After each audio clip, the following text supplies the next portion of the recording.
And now off to our topic of discussion. Thank you for joining us again for those who are in for us. It is 25 minutes to the top of the hour and we are here on your daily Kickstarter, Smart Means Business. Well, our topic today is focusing on women and innovation in the face of environmental conservation. As we look at which ways can we address climate change and which ways can we do, which activities can we do to ensure that we add value to the West, or which ways can we manage this waste that is actually being disposed of in Kampala or in other areas in Uganda. And joining me this morning is a gentleman who is the ED, Cepcom Uganda, Mr. Stephen Kutesa, who is on set with me already. Good morning and thank you for joining us. Thank you. Good morning, Joram, and good morning, Ugandans and viewers, and welcome to the show. Okay. If you're out there, first of all, want to know, what does Cepcom Uganda do? What is Cepcom Uganda? Yeah, thank you, Joram. Kutesa Stephen is my name, and I'm the Executive Director of Center for Peace and Conflict Mitigation. That is Cepcom. That is Cepcom as an abbreviation, as an acronym. Okay. And Cepcom is a national registered non-government organization whose mission focus is to promote peaceful coexistence and unity among the very diverse communities of Uganda, but at the same time creating socio-economic improvement. Okay. Basically, all the activities or our thematic areas of engagement are focused or are geared towards building bridges, to bring about the coexistence of these communities.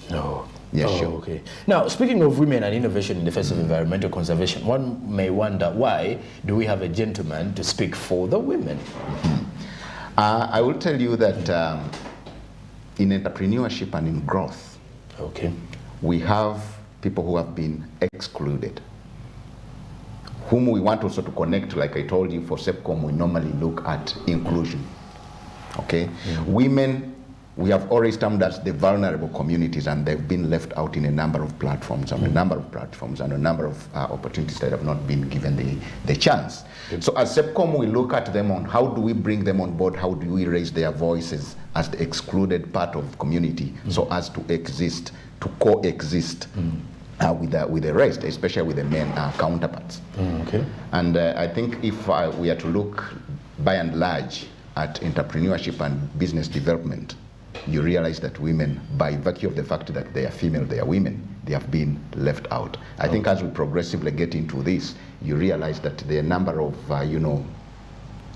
barriers that women share as by being women because of the agenda, that something needs to be done. Somebody needs to come up to raise their voices and raise their platform. Okay. Now, speaking of our topic here, as we speak of something to do with how women can take part, for example, in environmental conservation and which activities they can do as well. Now, how can we first unlock the potential of women entrepreneurs in the country?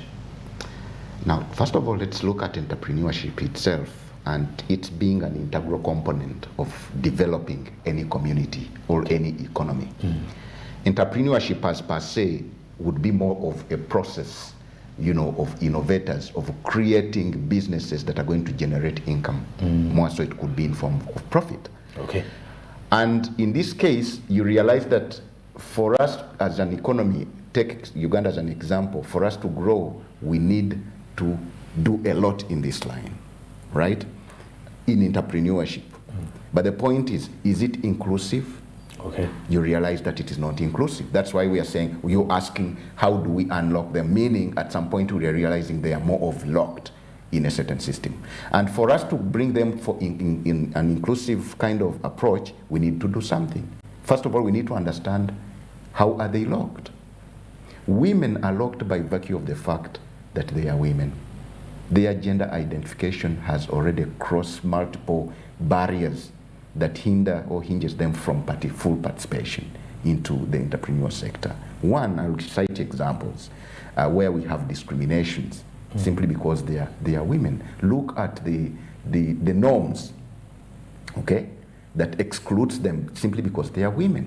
Women, traditionally, they are supposed to be kept at home. They spend most of the time. They are looking after children. They are doing this. So they do not have these opportunities, to venture into business. Look in terms of access to socio-economic infrastructure. Look at loans. Can they get loans in financial institutions? No, because they don't have access to collateral. Okay, look at the skilling, look at the innovations and the trainings. They have all been excluded in a manner. So how do we unlock them? Okay. I'll tell you that one of the approaches would be to get deliberate policy interventions, to change the mindset to change the mindset of Ugandans and communities, to bring these people as part of their integral component in having this economic drive. One, skilling. Okay. Two, access to capital. Three, the sectoral inclusion. Okay. There are certain communities, there are certain areas that women cannot venture into in terms of business simply because they are women. They are known to be male-dominated, enterprises. There is the superior inferiority that happens. Exactly. So how do we need deliberate, policy interventions to include these women in such areas?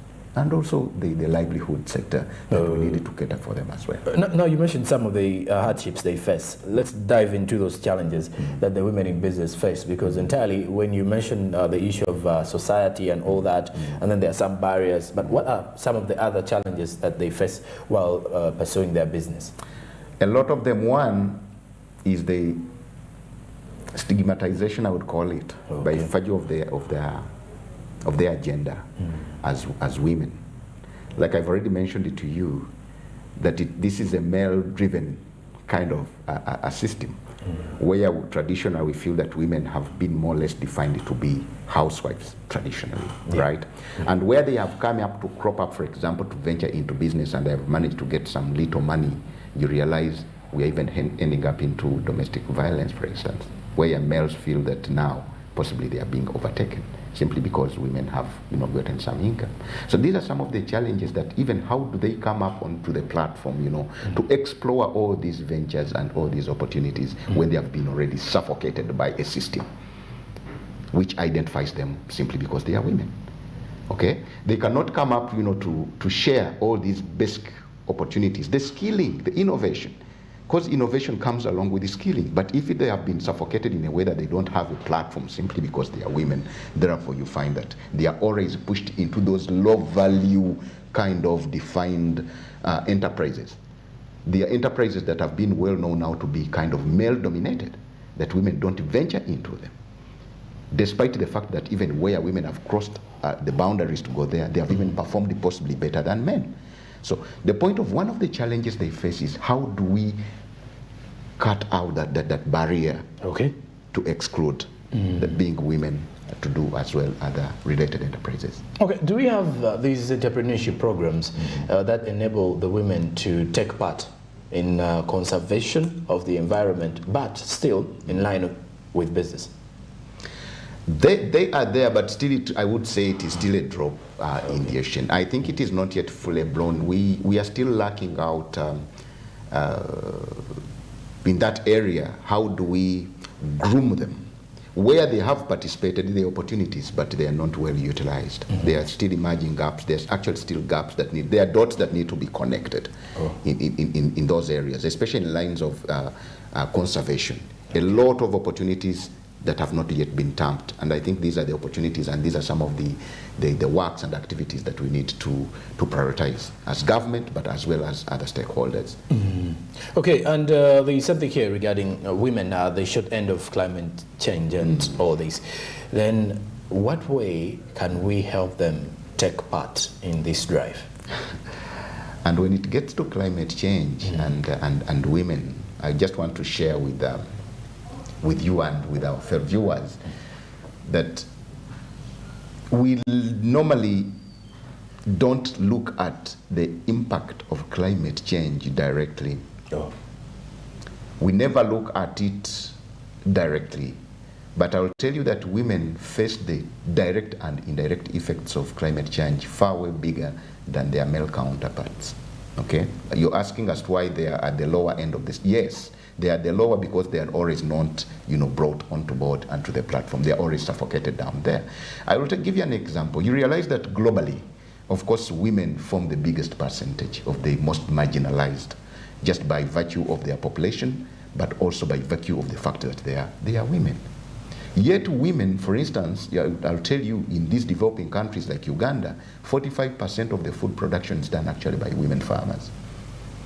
Meaning largely, by and large, the effects of climate change affect them directly and indirectly more the way it does to men. Take a simple scenario of where we have effects of climate change right here in Uganda, where people know the drought, for example, it has just hit Karamoja. We hear of the floods and the landslides in Mbale. What happens? Who does the farming? They are the women. If landslides come and they destroy the crops and the plantations, it is the women definitely affected. It's the women affected. When it's to do with the drought and the food, who is affected? The child upbringing, the children dying, they are still the women. So how do we get onto them to bring onto the platform? It is involvement and participation, collective obligation that everybody should be given a platform, and their decision, and also they should always be given a listening ear in the decision-making process, and it is never done. Where it has been done, still I'll tell you that it is not fully integrated. Okay. Do we have lessons in Uganda on raising women's voice in, for example, environmental governance and environmental drives in the country? Joram, we do have everything here in Uganda. Uganda is one of the countries that almost has everything on paper. Okay. We have clearly well-developed, policies and guidelines integrating each and everybody as far as papers are concerned. But when it comes to practice, there is a very big discrepancy. And I think this is now where we need to change as Ugandans, where we should have, one, to start with a political will, but also a will as Ugandans to have these things work. They are there in theory most of the times. In practice, it's the different way. And these are things that I think that needs to be, brought up, and together we work collectively as a nation, as communities, as individuals, and together we drive towards that. Okay. All right. Now, women, I have got to, I think before we went on air, I did discuss this with you, that we had a report regarding Cepcom and how you people are adding value to West. And in your drive for West management, if I'm to rephrase it, West management. Now, and in one of the key things I noticed during that report that was filed by one of our reporters here is that I got to realize it was women who are actually part of the Cepcom issue and the issue of plastics and all that. How have you found working with the women? I tell you, women, if you tell me to define them, they are agents of change. Okay. If you want to drive change towards the target, all right, they are the women.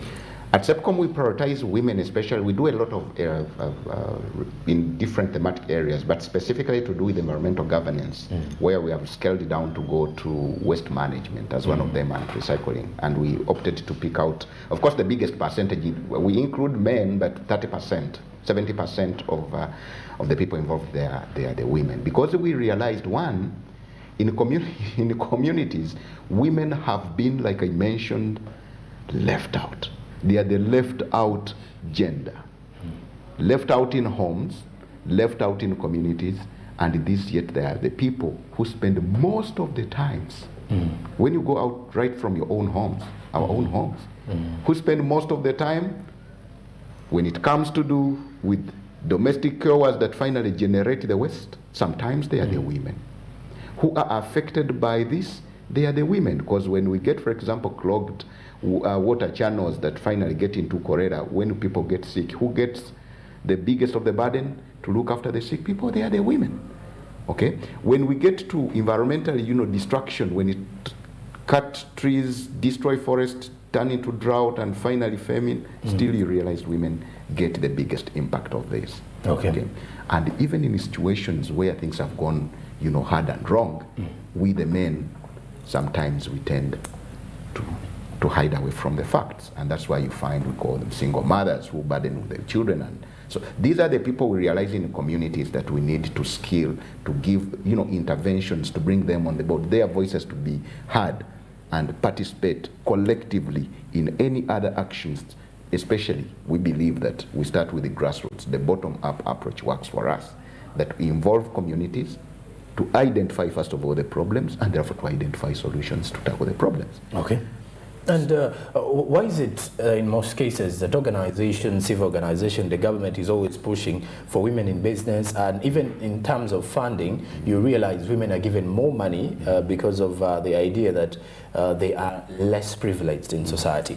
But the only challenge again is sometimes you may find out even with this support coming in, most of their businesses do not expand, or some of them are generally okay with just staying in business without any mind of expanding or any mind of growing bigger. Joram, it is the setup, it's the traditional setup. Okay. It's more of an indoctrination. All right. It's more of an indoctrination. You know, they have grown already up with a thinking that we are the inferior gender. There is somebody superior. I gave an example that they already, for example, innovations and ventures that women cannot cross over. Oh yeah. Simply because they are women.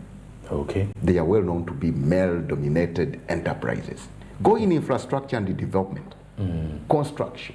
But then how can we change this? Because we are looking at a generation where we are calling for gender equality and all that rise of feminism and all this situation. I would want to understand, if you look at the females out there who are calling in for women emancipation, and they're all coming out in large numbers seeking for equality and all these things, how can we change this idea of how society shapes women, or how society looks at the women? Mindset change. Okay. And that should be collectively done. And first of all, we need to have the will. We need to have the will collectively. We need to appreciate first as men that gone are the days when we needed to be superior. Right. Things have retransformed. We need, for example, give a very quick one. We should have drawn, or we should draw lessons from the COVID-19 pandemic and its effects, you know, the lockdowns, what happened. When, you know, for example, formal employment, professional employment, where men dominate most of the times, got, you know, locked up, and we couldn't access most of our jobs. And we're all locked up in homes. Who came up to basically come up for the survival of the homes? You realize that there were ladies through those mega small things that they were doing. So we need, first of all, to create a mindset change. We should be in the direction to agree that things have changed.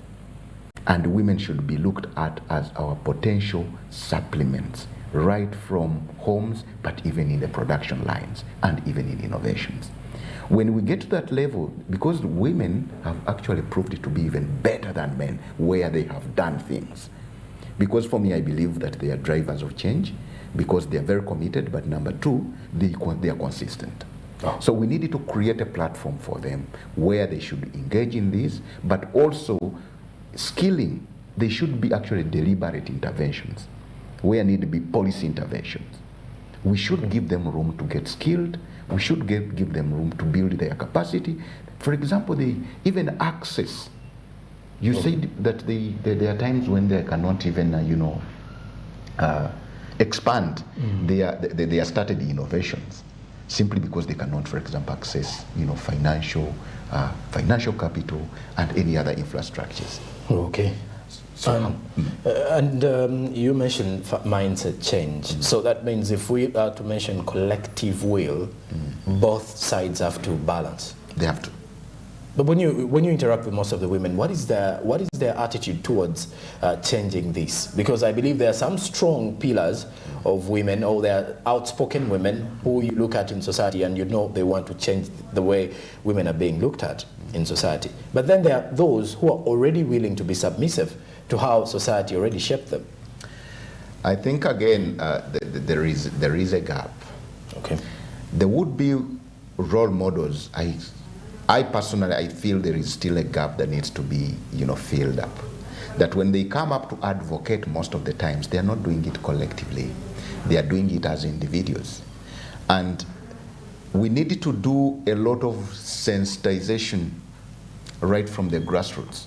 It's not about women being submissive. Yes, they submit that component by being women and submissive possibly to the males or to their husbands, in this case if they are wives. It has no connection whatsoever with creating room for their expansion in terms of development and growth, because collective growth actually creates peace. creates peace. Because even where we think that by men being on top and maybe for them being down, actually it generates more conflict than what we think. So I think it is an opportunity for women to collectively come up to participate, to skill, to build the capacity of these people, and also give them, space, create space for them, give them a platform to participate.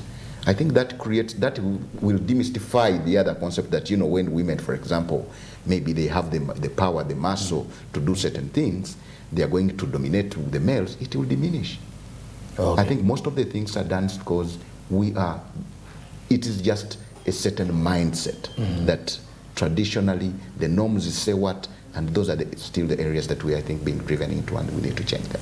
All right, and we need to indeed change that. After the break, we get back with more discussions from entirely more of what is coming in from this particular topic, and for the women in business, how can we put them out there so that they are standing just like the men in business. Stick around, we take a break, we return at the top of the hour.